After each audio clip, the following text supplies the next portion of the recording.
দেখেন, ছাত্রলীগ বাংলাদেশের বিভিন্ন জায়গায় মিছিল করতেছে। এটা নতুন না, প্রায় কয়েক মাস থেকে মিছিলগুলো করতেছে ছাত্রলীগের। আহ, প্রথমে সংখ্যা কম ছিল, তো এখন হয়তো সংখ্যা বাড়ছে, যেখানে দেখা যায় যে 1000 2000 এরকম আর কি ছাত্রলীগের যারা আহ, কর্মী আছে ওরা একসাথে মিছিল টিছিল করে।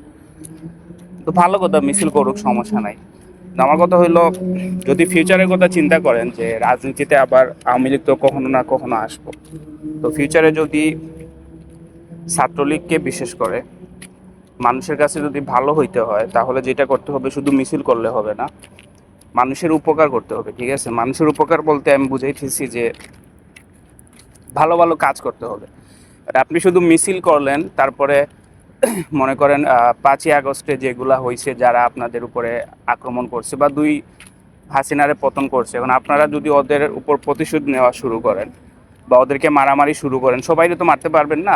যারা এলাকায় হয়তো অনেকে চিনেন, যারা এনসিপির বা বিএনপির আছে, জামাতের আছে, মানে আপনারা যদি মারামারি শুরু করেন, তাহলে দেখা যাবে যে মানুষ আবার সেই ছাত্রলীগের আগে যেভাবে ছাত্রলীগকে দেখতে পারতো না, ছাত্রলীগ নাম শুনলেই গালি দিত, তো দেখবেন ওইটা আবার ঘুরে ফিরে চলে আসছে।